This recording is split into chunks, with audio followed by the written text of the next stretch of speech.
My parents took out a loan in my name without asking, so I took legal action. And now they can't even rent a house.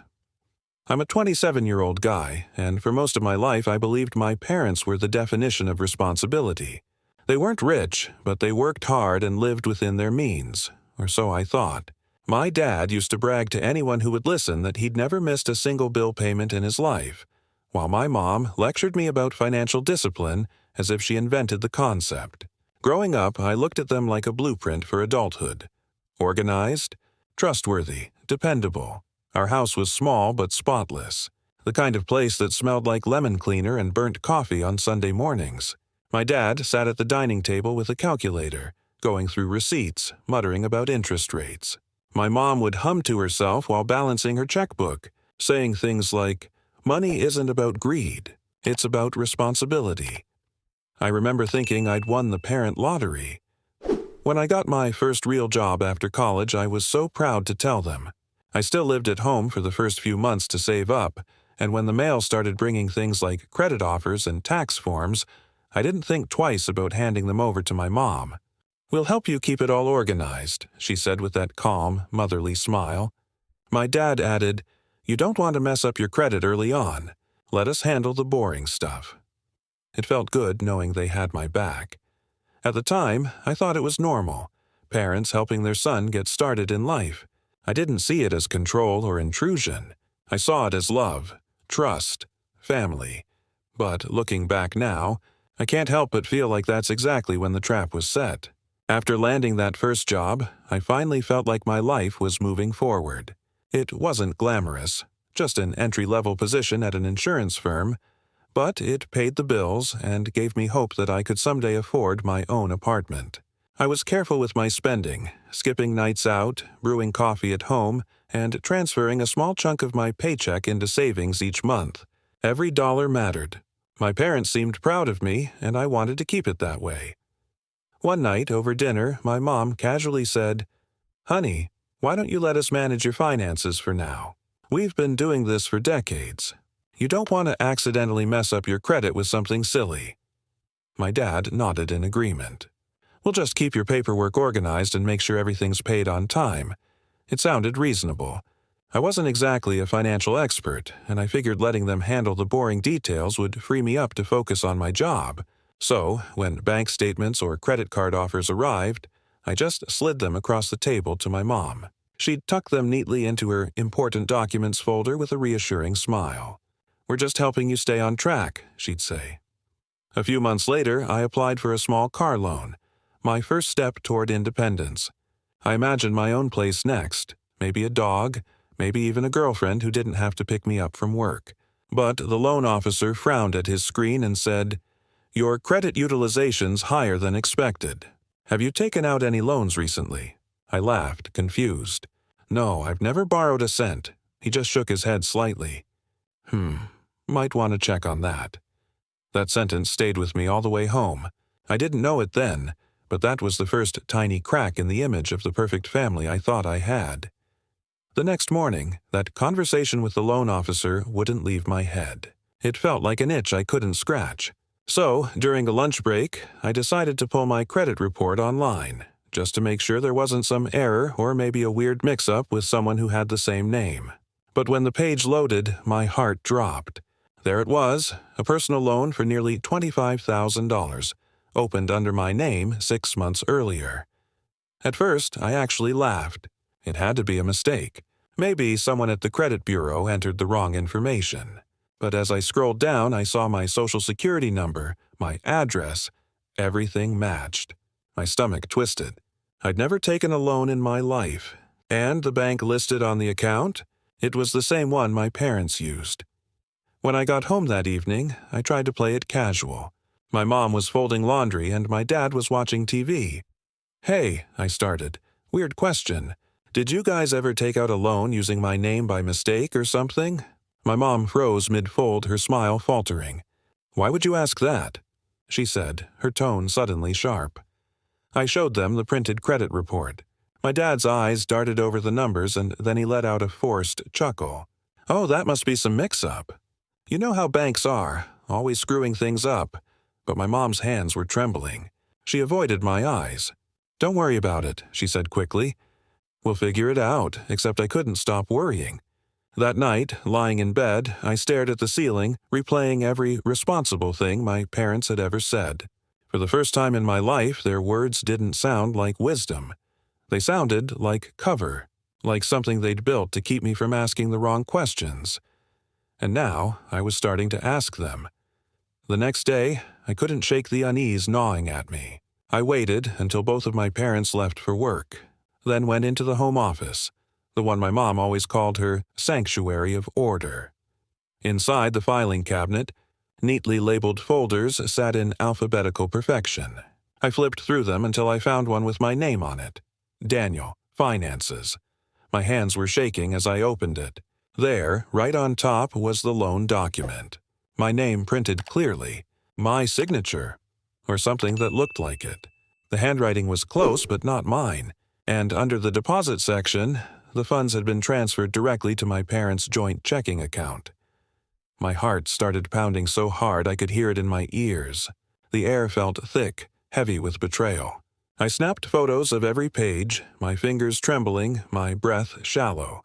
When they came home that evening, I was sitting at the dining table, the file spread open in front of me. "Care to explain this?" I asked, my voice low but shaking. My mom's face went pale.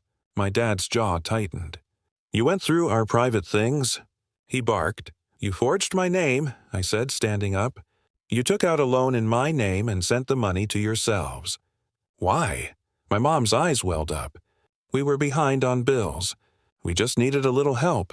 You have good credit, sweetheart. We were going to pay it back before you even noticed." I could barely speak. "You stole from me." My dad slammed his hand on the table. "Don't you dare talk to your mother like that. We did what we had to do for this family." That word, family, suddenly felt like a threat, not a comfort. And in that moment, for the first time in my life, I realized my parents weren't who I thought they were. They weren't protecting me. They were using me. After that confrontation, the house felt like a war zone. My dad stopped speaking to me for days, and my mom drifted through the house with red eyes, sighing loud enough for me to hear. Every time I tried to bring up the loan, she'd cry. "We didn't mean to hurt you," she'd say, her voice trembling. "You're our son. Families help each other, right?" But it didn't feel like help. It felt like betrayal, wrapped in guilt. They turned every conversation into an emotional ambush. My dad accused me of being selfish and ungrateful, reminding me how they'd sacrificed to send me to college. My mom would whisper, "We did this for you too. The bills were stressing your father out. We just needed to breathe for a while." I wanted to believe them. I really did. So, against my better judgment, I said, "Fine, but you need to start paying it back immediately. I'll give you a few months." My mom hugged me, crying into my shoulder. "Thank you, sweetheart. You won't regret this." For a while, I tried to pretend things were normal. I went to work, came home, and avoided looking at the stack of unpaid bills on the counter. But something inside me had shifted. I started checking my credit every week, just to make sure nothing else had appeared. The nights became heavier, filled with quiet resentment and forced small talk over dinner. My mom would smile too wide, my dad too quiet. I couldn't shake the feeling that I was living with strangers wearing my parents' faces. Still, I told myself maybe it was a one-time mistake. Maybe they were genuinely trying to fix it. But deep down, a voice whispered that people who cross a line like that don't usually stop there. A few weeks later, just when I thought the dust had started to settle, I decided to check my credit again, mostly for peace of mind. My stomach tightened as the page loaded, and then I saw it. A second loan. Another $40,000, opened just 2 weeks ago. My hands went cold. I reread it 3 times, hoping I was hallucinating. But there it was. Same bank, same forged signature, same pattern. When I confronted them that night, the mask came off completely. "You promised me," I shouted, slamming the printout onto the table. My dad didn't even flinch. "We needed it," he said flatly. "The first loan wasn't enough. Your mother's medical bills, the house repairs, life happens." "Life happens?" I repeated, my voice shaking. "You stole from me again. You forged my name twice. My mom burst into tears. "We were desperate. You wouldn't understand. You're still young. You have your whole future ahead of you." But it wasn't desperation I saw anymore. It was entitlement. It was manipulation. My dad stood up, towering over me. "Watch your tone. You're lucky we raised you at all. You owe us this much after everything we've done for you." That line burned into my chest like acid. Owe them for raising me? For lying to me? I stormed out, slamming the door so hard the windows rattled. The cool night air hit my face and I realized I was shaking. Not just from anger, but from grief.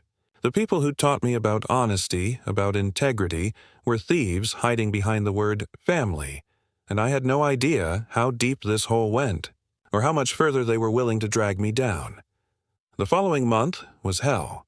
Debt collectors started calling me non-stop, unknown numbers flashing on my phone like warning lights. At first, I tried to explain that it was identity theft, but once they confirmed the matching social security number, I could hear their skepticism through the phone. "Sir, the signatures match. Payments were made from your address. You'll need to handle this directly." Every word made my chest tighten until breathing hurt. Then came the real consequences. My credit cards were frozen. My lease renewal was denied. The landlord gave me 30 days to move out. When I told my parents, expecting at least some remorse, my dad just muttered, "Maybe this will teach you responsibility." My mom sobbed, saying, "Why are you punishing us by acting like strangers?" It was surreal. They had destroyed my credit, and somehow I was the one being blamed. I packed what little I could carry and moved in with a friend from work. His couch became my new home. I lay awake most nights staring at the ceiling, trying to understand how everything fell apart so fast. The shame was unbearable. I couldn't tell coworkers or friends the full story. It sounded too pathetic. My own parents had stolen my future, and I was too embarrassed to admit it. One night, I got a letter in the mail. Another notice of overdue payment. This one mentioned legal action. I remember sitting on that couch, hands shaking, feeling completely hollow. No money, no home, no credit, no trust. Just a broken version of myself staring at a problem I didn't create. That was the moment I realized I couldn't just wait for them to fix it. If I wanted my life back, I'd have to take it back, piece by piece, no matter what it cost. The next morning, I woke up with a kind of numb determination. I was done feeling powerless. Done waiting for apologies that would never come. So I started digging. I spent hours on hold with banks, creditors, and credit bureaus. Every phone call a new wave of humiliation as I explained over and over that my own parents had forged my name. Some reps sounded sympathetic. Others didn't believe me. But I kept pushing. Eventually, one banker, a quiet older woman, lowered her voice and said, "If you can prove the signatures were forged, you have grounds for a criminal complaint. Don't let anyone tell you otherwise." That sentence lit something inside me. I printed every statement, every email, every single document with my name on it. I compared signatures, highlighting where the loops and slants didn't match mine. The evidence was undeniable. I also went back through my parents' mail, the ones that still got sent to my old address, and found letters confirming payments they'd made from their account toward the loans. My hands trembled as I took photos of everything. It wasn't just a mistake anymore. It was a full-blown, premeditated fraud. When I brought all of this to a legal aid office downtown, the attorney there, a young woman with kind eyes, looked through my folder and said quietly, "You have a strong case. They broke the law, and you have every right to press charges." Hearing that made my chest tighten. Taking legal action against my own parents sounded unthinkable, but so was what they'd done to me. That night, I sat alone in my friend's small living room, surrounded by stacks of evidence. Every page felt like a piece of my childhood burning away. But for the first time in months, I felt something close to strength. I wasn't just their victim anymore. I was about to become their reckoning. I decided to give them one last chance to come clean before going to the authorities. That Sunday, I drove to their house. The familiar walls that once felt like home now looked cold, unfamiliar, like I was visiting strangers. My dad was at the kitchen table, pretending to read the newspaper. My mom was cooking, humming off key like nothing had happened. "I need to talk to you," I said, laying the folder on the table. My dad barely looked up. About what? About the loans, I replied. My voice was steady, but inside I was shaking. I have proof. The bank statements, the forged signatures, the payments from your account. You stole from me, twice, and now I'm facing legal threats for debts I didn't create. My mom's face crumpled. Please, sweetheart, don't do this.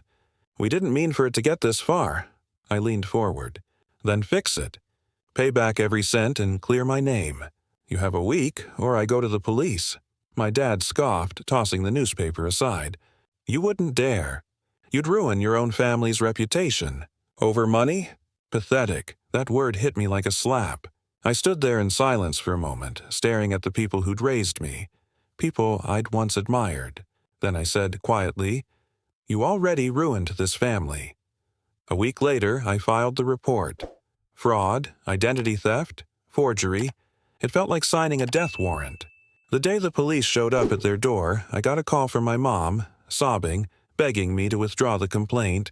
My dad shouted in the background, calling me a traitor, but I didn't flinch. Not this time. I just said, I warned you, and hung up. That was the day everything truly broke, and, strangely, the day I started feeling free again. When the news spread, it hit like wildfire. In our small town, gossip moved faster than truth, and soon everyone knew my parents were under investigation for fraud. The whispers followed them everywhere, at the grocery store, the church, even the neighborhood Facebook groups. My mom, once the woman who prided herself on being so respected, could barely leave the house without people staring. My dad's co-workers avoided him. His boss eventually put him on unpaid leave, saying the company couldn't afford that kind of attention. They called me constantly, alternating between begging and threatening. My mom's voice cracked over voicemail after voicemail. We're losing everything, Daniel. Please, just make it stop. My dad's tone was colder. You think you're better than us? You'll regret this when we're gone. But I didn't stop. I couldn't. The process dragged on. Interviews with investigators, mountains of paperwork, lawyers explaining every step. It felt endless, but every form I signed was another layer of armor, another wall between me and the people who had destroyed my peace. Eventually, their accounts were frozen. They defaulted on rent. Their landlord refused to renew their lease once word got out. When they were finally evicted, they called me one last time. My mom whispered, They won't rent to us anymore. We have nowhere to go. For a long time, I just listened to her cry. I wanted to feel sympathy, but all I felt was emptiness. Every tear she shed was built on years of lies, manipulation, and theft. I hope one day you understand what you did, I said softly before hanging up. The silence afterward was heavy but freeing. Justice was finally catching up to them, and for the first time I didn't feel guilty about it. Months passed before the case finally came to a close. Sitting in that courtroom felt like standing between two different lives. The boy who once trusted his parents, and the man who was finally holding them accountable. When the judge read the verdict, my stomach clenched. My parents were found guilty of fraud and ordered to pay restitution. The forged loans were cleared from my record, and the bank confirmed that my credit would be restored. On paper, I had won, but emotionally, it didn't feel like victory. It felt like mourning. After the hearing, I saw my mom sitting in the hallway, her face hollow, eyes red. She looked up at me and whispered, "You've destroyed us, Daniel." My dad just glared, refusing to speak. For a long moment, I stood there, unsure if I should say something, anything, that could make sense of what had just happened. But nothing came. They'd already destroyed what we had long before the court ever got involved. A few weeks later, I visited them one last time. They were living in a rundown rental on the edge of town, surrounded by unpaid bills and silence. My mom tried to smile, but it didn't reach her eyes. My dad wouldn't even look at me. The house smelled like stale coffee and regret. "We never meant to hurt you," she said quietly. I nodded. "But you did. There was no yelling, no closure, just truth. The kind that doesn't heal but helps you finally stop bleeding." As I walked out of that house, I realized forgiveness wasn't something I owed them. It was something I could give myself, by never letting them break me again. It's been over a year since everything happened, and I'm finally starting to breathe again. My credit is repaired, my job's going well, and I'm living in a small apartment that I pay for myself. Every light, every bill, every piece of furniture a quiet reminder that this life is mine now. Sometimes when I check the mail and see an envelope with my name on it, I still hesitate. For a second, that old fear creeps in, the fear that someone's using me again. But then I remind myself, I took back control. There are days when the anger still flickers, like when I see old photos of us smiling at family dinners, unaware of the cracks underneath. I used to think love meant loyalty no matter what. Now I know love without accountability isn't love at all. It's manipulation wearing a mask of care. I've started therapy too. My therapist once told me, "What you did wasn't betrayal. It was survival." That line stuck with me, because for the longest time I thought I was the villain in my own story, the son who sent his parents to court. But the truth is, I just stopped allowing my own destruction to continue. I don't hate them. I don't wish them harm, but I also don't pick up when they call anymore. Some bridges don't burn. They just fade quietly into the distance, and you learn to stop looking back. If there's one thing I've learned from all of this, it's that family should never cost you your peace. Trust is sacred, and once it's broken, rebuilding doesn't always mean reconciliation. Sometimes it means rebuilding yourself, and that's exactly what I'm doing. One honest, hard-earned day at a time.